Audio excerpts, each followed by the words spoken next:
Ladies and gentlemen, welcome on back.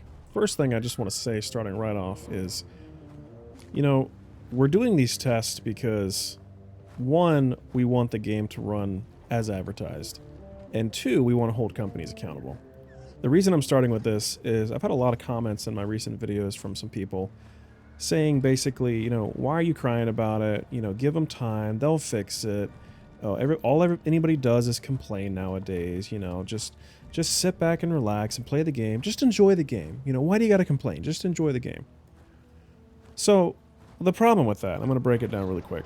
The problem with that is when a game is not living up to how it was built, how it was advertised, a lot of people find it hard to enjoy it because they were promised something and they were not delivered that.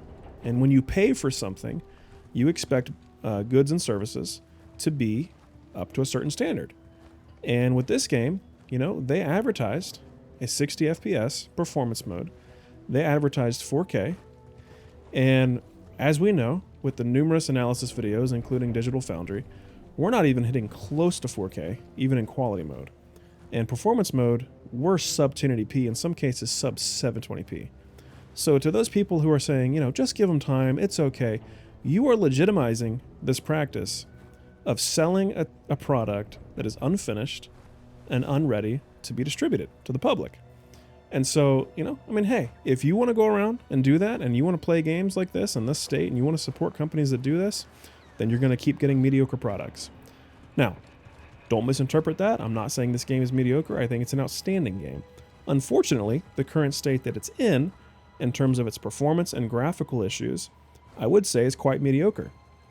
I have not experienced a game in 2023 and maybe the last couple years that has launched this poorly, especially on consoles. PC launches these days have been notoriously bad, especially 2023. When we've had Hogwarts, we've had this game, we've had, there's a couple others, I'm blanking on them, but we've had at least 4 or 5 of recent memory that just have launched really poorly on PC. Last of Us is one that comes to mind.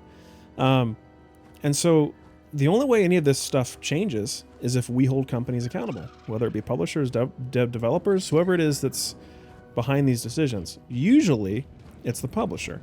They're usually the ones setting release dates. They're usually the ones driving, targets, release date targets, and they're the ones that are pushing the developers to meet a certain goal. And so a lot of the hate and stuff that gets lobbied towards developers is usually unfounded. That doesn't mean that they're not without responsibility. And so I just want to make that clear that these videos are not hating on Respawn. These videos are not hating on Jedi Survivor. These videos are meant to point out issues that need to be fixed. They're meant to raise awareness, and they're meant to also help people make a purchase decision. So if you're here trying to decide whether Jedi Survivor is in a playable state on Xbox or PS5, that's what these videos are for. Me and countless other YouTubers that are making these videos trying to inform you so that you can make a reliable purchase decision. Because nobody wants to spend 60, or in these days, $70 for a video game and it not meet your expectations. If you're perfectly happy with sub 720p resolution and 45 frames per second performance mode, then go buy this game, because that's what the experience that you're going to get. It's not smooth. It's not in what I would consider an ideal state. There's still work to be done. Has some improvement been made in the previous updates? Yes. But we're not where we need to be yet. And so I just want to say that if you're okay with this behavior, that's fine. But don't go around criticizing other people because they expect to get a fair product for their money. Okay? They expect to actually get a fair return on the money they spend. So that's all I want to start with.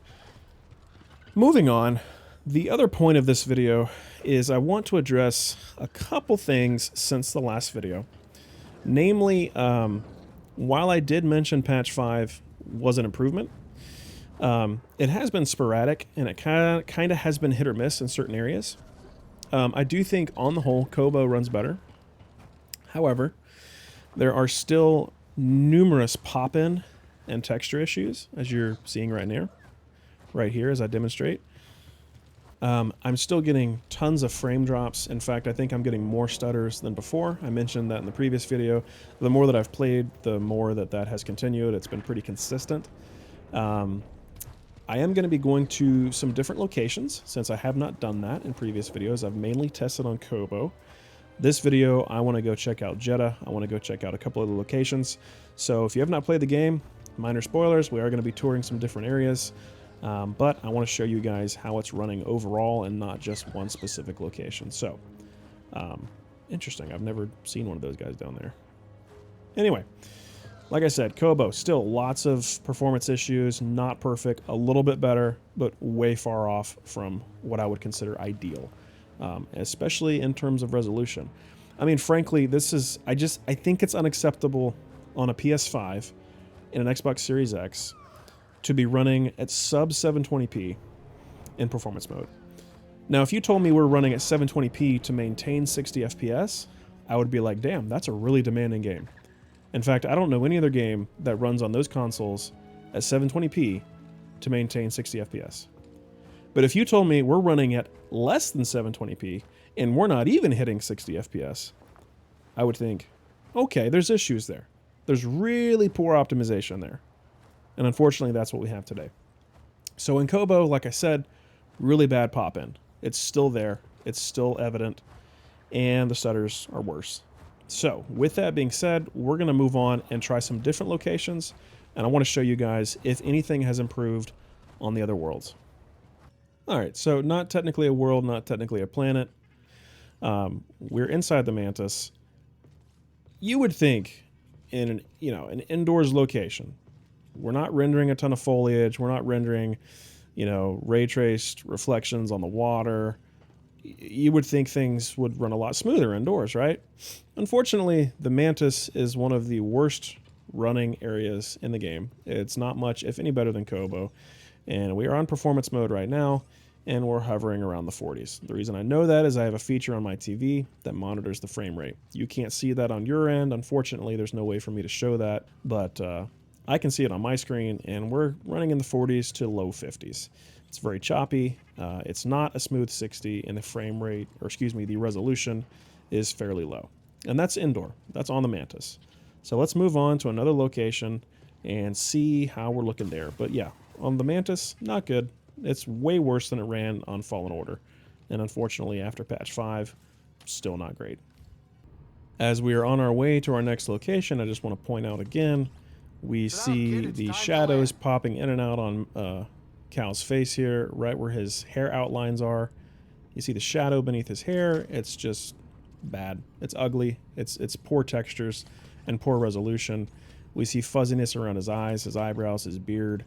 And again, if you don't like this kind of thing and this kind of criticism pisses you off and you just can't stand it and you think everybody's complaining, that's fine, man. Move along. But in this day and age, when we expect 4K textures and 4K resolutions and all of this, and we buy expensive consoles and PCs for games to look and run a certain way, I think it's fair to hold a company accountable and demand a certain level of quality. And there have been a number of games that look and run better than this. And I don't hate Respawn. My mission here is not to drive a nail in the head of Respawn. I like Respawn. I think they're a phenomenal developer. But I also want to hold shitty practices to a certain standard. And I think this is not good. And I want it to be better. And I love this game, frankly. So we're moving on to Jetta, and we're going to look at some things here. So here we are in the hangar. Looks pretty good. Runs pretty good inside on Jetta. Where am I going? Well, let's go see everybody at the archives. For the most part, things on Jetta look pretty good, other than the low resolution. It's always visible. I would imagine we're probably hitting closer to 1080p here, but still, even right there, the floor and the walls and some of the objects, there's just really bad aliasing. It's very low resolution. As far as a frame rate in here, we're hovering closer to 60. In fact, right now we're hitting 60. But as I turn and as it loads in certain areas, it drops into the 50s. So it's not stable. But we're going to move on outside here and go look at things out in the desert. Alright, so here we are outside in the desert, and Jetta, in my experience playing the game, for the most part, has been one of the better performing areas. Certainly not a consistent 60 FPS experience, but definitely better than Koboh. I do think the desert seems to be less demanding. Obviously, there's no foliage to render. The lighting seems to be a little more simple. There's not a lot of shadows going on. Obviously, there is a lot of distance rendering. I mean, there's a lot of stuff in the background on this planet. But I think the resolution scaling and the distance rendering is able to perform in a certain way where you don't notice it. And so what I mean by that is it's probably downscaling resolution and downscaling textures at a certain distance, but because it's so far off, you don't see it. And so when it comes to pop in on Jetta, it's there. You notice it from time to time, but to me, it is not as obvious as Koboh. So overall, Jetta, I get mostly 50s as far as frame rate. There are a lot of sections in the caves and in certain areas during the story missions where you will hit solid 60. In fact, like I said before, my experience overall on Jetta was very smooth. And as I'm looking at it here, post patch 5, it's still looking about the same. I don't notice any improvement. It's still hovering in the 50s, hitting 60 every now and then, but I'm also getting some micro stutters. And, depending on your standards, that may be good enough. But if you're wanting a completely smooth, stutterless 60 FPS experience, that's not here. But it is very playable. I want to make that clear. And it's not a jarring or bad experience. I think Jetta is, like I said, one of the better performing areas. And so, post patch 5, I haven't seen any improvement here specifically, but I do think it, on its own, didn't need a lot of improvement. So, I can go to some different areas, but honestly, after the testing I've done here, there's really not an area on Jetta that performs any worse than the open area here, the free roam area. This is probably the most taxing area, probably just due to the size and the textures loading in and just how much content. I mean, this is a big space. Jetta's pretty big, at least in the open area here. So this is probably the toughest in terms of performance. And like I said, we're kind of hovering in the 50s. So pretty decent, but not 60. Not unless you go inside in the caves or do some story missions. So I'm going to go back to the ship, and we're going to move on to the Shattered Moon and take a look at some things there.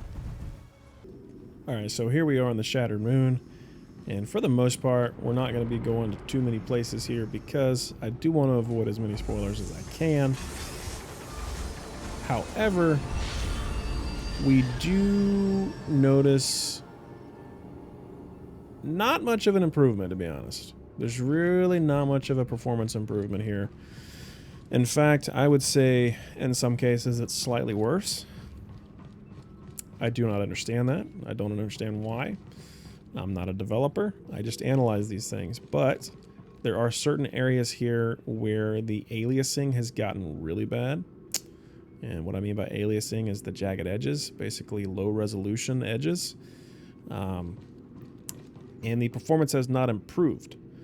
That being said, the Shattered Moon in general runs fairly well. There are a few areas that do not run well. I can show you, but honestly not sure what good that would do. Specifically, there's just a few areas, I don't know why, but they drop into the 40s. They're very stuttery, but then there's also areas that run close to 60. So the Shattered Moon is kind of inconsistent, but again, not as bad as Koboh. Better than Koboh, probably on par or slightly worse than Jetta. But Shattered Moon has not improved, in my opinion, after patch 5. Again, this is on Series X. I have not noticed any improvement. If anything, I have noticed that resolution seems to be lower. So they seem to be trying to up performance, but it doesn't seem to be working, at least not here. And visual fidelity is definitely taking a hit, more than usual. So that being said, I don't really want to push too far into this area, just because there's some story beats here. But yeah, I really don't see much improvement on Shattered Moon. In fact, I think it might be slightly worse. And I do mean that, slightly. Not majorly, just slightly. So that being said, we're going to move on to the next location. And that is... What is the next location? Ah, yes. Coruscant. Alright, so here we are on Coruscant. And this was the, obviously, starting area in the game. And this place ran terribly. It looked bad. It ran at sub 40 FPS in performance mode. Numerous areas. FSR scaling and resolution was terrible. I think we've seen a big improvement with patch 5. I still don't think we're at a really, really good place with it. I think it's muddy looking. I think textures are muddy. I think resolution is low. Things look fuzzy. Resolution, I mean, aliasing is jaggy. I mean, there's just a lot that's not pretty. But frame rate is way more consistent, and we are hitting a smooth 60, at least here at the hangar area. So I do want to move on to one particular area where we noticed a lot of problems, and we're going to pick up there. Alright, so I'm just going to be running along this way, getting to a certain area that I want to show off. And I'm just going to let you guys watch this and kind of see how it's looking, how it's running. Overall, I think it looks okay. I think it is probably running better. Frame rate is in the 50s. I seem to remember it running a lot worse than that. I still notice a lot of the really poor FSR scaling, especially around Cal. Just really fuzzy, blurry textures. But the environment, for the most part, is better. We still have a lot of aliasing. We still have some low resolution stuff. But the big thing is performance has been upped. This area, if you watched my first video, you know this was not only ugly, it performed terribly. And so we're going to be testing this out again to see how it looks post-patch 5.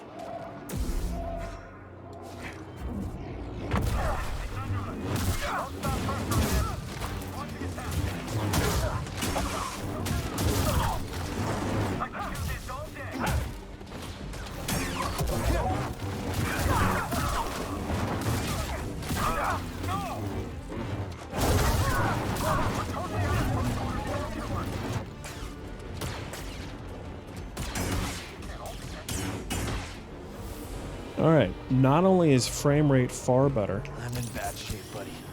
I would say visual fidelity is slightly improved. But the big thing here is that performance mode is actually looking and feeling like performance mode should. Now, are we hitting a smooth 60? No. But we're in the mid to high 50s for the most part. We are tapping 60 every now and then. And if you know how it ran a month ago, you would know that's a big improvement. So, are we where we need to be? No. And I prefaced this in my last video. We're not there yet. But patch 5 would be a good starting point. I think it's probably the best patch we've had of the past few. I do think it is a decent time to jump into the game.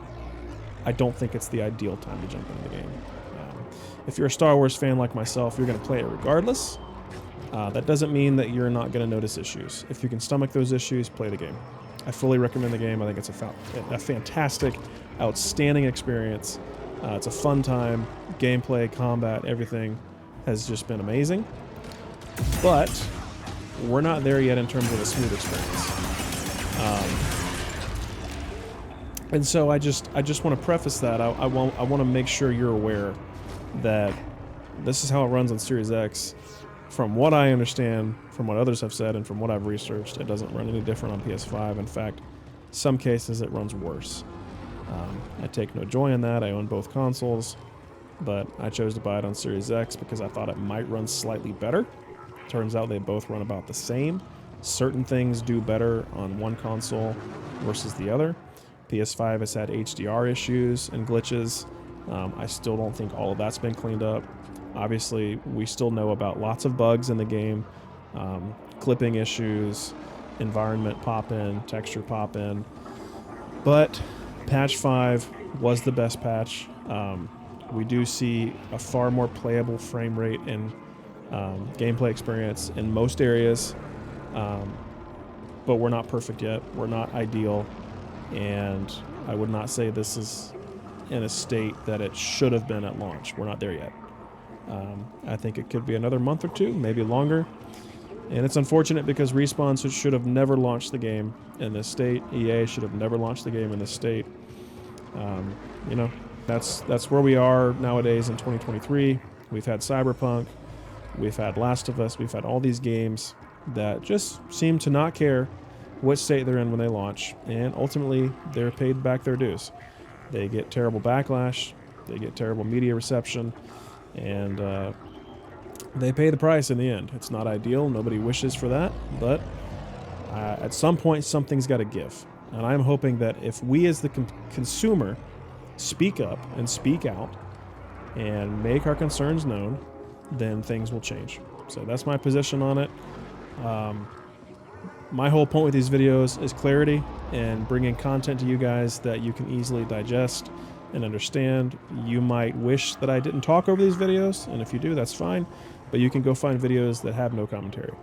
The reason I want to give you my opinion is to just let you know what I think. And I think opinions matter. I think it's good to have commentary and discussion. That's what the internet's for, in my opinion. I hope this helped you guys just in terms of your overall assessment of Update 5, what the patch addressed. I've taken you to all available locations at this point in the story. I've told you how they all run, if there's been any improvement or not. And as I've said before, I think this is a worthwhile game marred by a myriad of issues in terms of performance and graphics. And we're not at a state yet where I can fully recommend it. But if you are a huge Star Wars fan, you're going to play it regardless. So I will do another video this week going into some different things. I will also obviously cover any future updates or patches. So if you're interested in that kind of analysis, feel free to like and subscribe. I don't usually ask for that kind of stuff, but if you're interested in those updates, I will do those videos. Other than that, guys, we're done here. Y'all take care, and I'll talk to you next time.